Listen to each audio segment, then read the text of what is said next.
Karibu sana mwanafamilia ya Uhondo TV. Jina langu ni Fadhili Komba.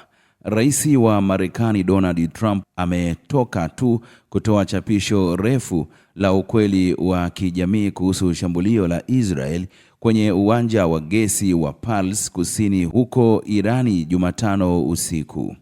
Katika kulipiza kisasi mgomo huo, Irani ilishambulia Ras Laffan ya Qatar, eneo la kiwanda ambalo lina kituo kikubwa zaidi cha kusindika gesi ya kimiminika duniani LNG. Katika chapisho lake lenye maneno makali, Trump anasema Marekani haikujua lolote kuhusu mgomo wa Israel na anatishia kuongezeka iwapo Irani itaishambulia tena Qatar. Kwa hasira kwa kile kilichotokea Mashariki ya Kati, Israeli ilikemea vikali, Trump aliandika.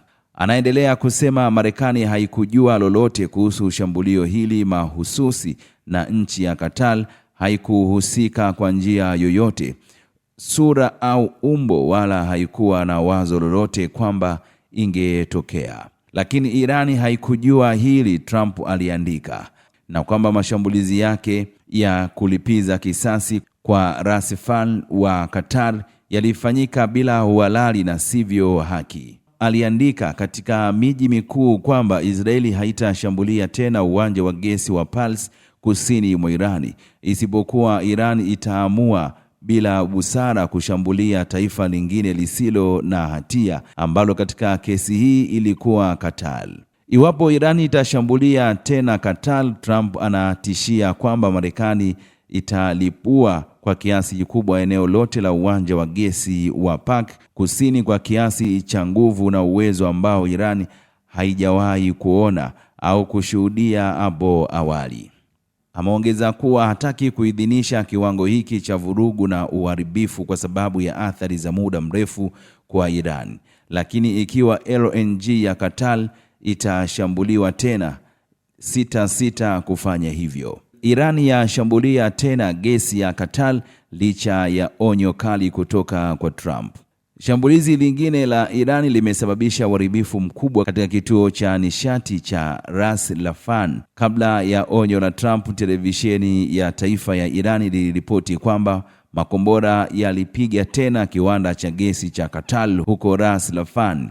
Kampuni ya gesi ya serikali ya Qatar ilithibitisha kuwa vituo vya gesi katika kampuni yake kuu vilipigwa na roketi mapema Alhamisi asubuhi na kusababisha moto na uharibifu mkubwa zaidi, lakini hakuna mtu aliyejeruhiwa. Kiwanda cha pili cha kusafisha mafuta Kuwait cha shambuliwa. Kiwanda cha pili cha kusafisha mafuta nchini Kuwait kimelengwa katika shambulizi la ndege zisizo na rubani, kulingana na shirika la habari la Kuwait linaloendeshwa na serikali. Inasema ndege isiyo na rubani ilishambulia sehemu ya kiwanda cha kusafisha mafuta cha Min Abdullah kusini mwa jiji la Kuwait na kusababisha moto kuzuka katika eneo hilo. Inafuatia shambulizi lililoripotiwa kwenye kiwanda cha kusafisha mafuta cha Mina Al Ahmadi, maili chache tu barabarani, ambalo lilisababisha moto mdogo ambao umezimwa. Awali moto ulizuka katika kiwanda cha kusafisha mafuta huko Kuwait baada ya kushambuliwa na ndege zisizo na rubani, kulingana na shirika la habari la Kuwait na vyombo vya habari vya serikali vya Iran. Shirika la petroli la Kuwait linasema hakukuwa na majeruhi katika kiwanda cha kusafisha mafuta cha Min Al Ahmadi na moto mdogo umezuiwa, kuna ina ripoti.